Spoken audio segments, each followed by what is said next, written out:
पिलाया था। तस्याम बहुत थे राजन भगवान मधुसूदन, कार्दमं वीर्यमापन्नो यज्ञेऽग्निरिव दारुणी। जिस प्रकार काष्ठ में से अग्नि प्रकट होती है, ठीक उसी प्रकार माता देवहूति के दुखों को दूर करने के लिए भगवान कपिल देव प्रकट हो गए हैं। बोलिए कपिल देव भगवान की जय। तस्याम बहुत थे राजन भगवान मधुसूदन।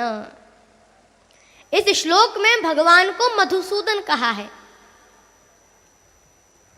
मधुसूदन का मतलब है मधु नामक दैत्य को मारने वाले।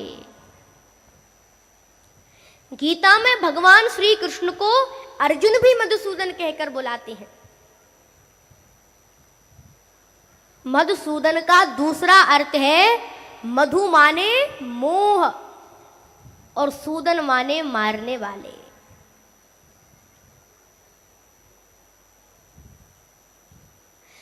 तो अर्जुन गीता में अपने मोह रूपी शत्रु को मारने के लिए श्री कृष्ण से मधुसूदन कहती है।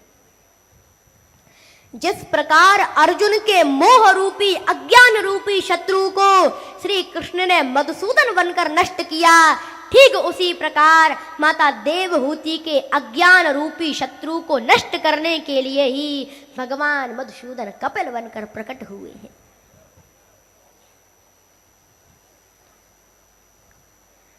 तब कपिल जी माता देवहूति को ज्ञान का उपदेश देते हैं, सांख्य योग अष्टांग योग का वर्णन कराते हैं।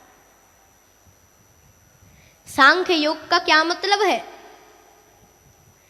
सांख्य का मतलब है संख्या और योग माने जोड़ना,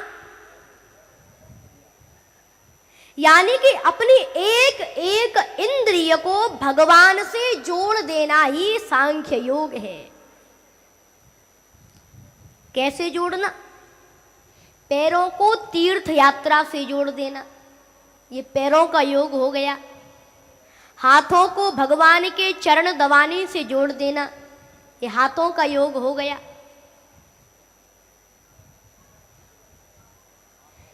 आंखों को भगवान के दर्शन से जोड़ देना, ये आंखों का योग हो गया।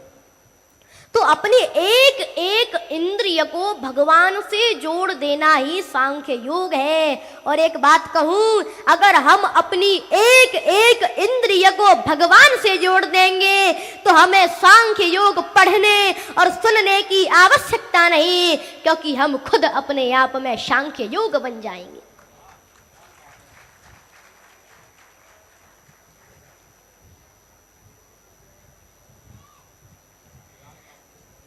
तो ज्ञान का उपदेश देने के बाद कपिल जी गंगा सागर में चले जाते हैं और तब माता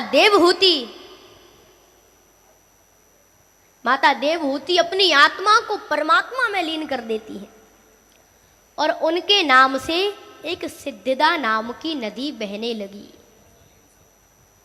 उनके शरीर से एक सिद्धिदा नाम की नदी बहने लगी।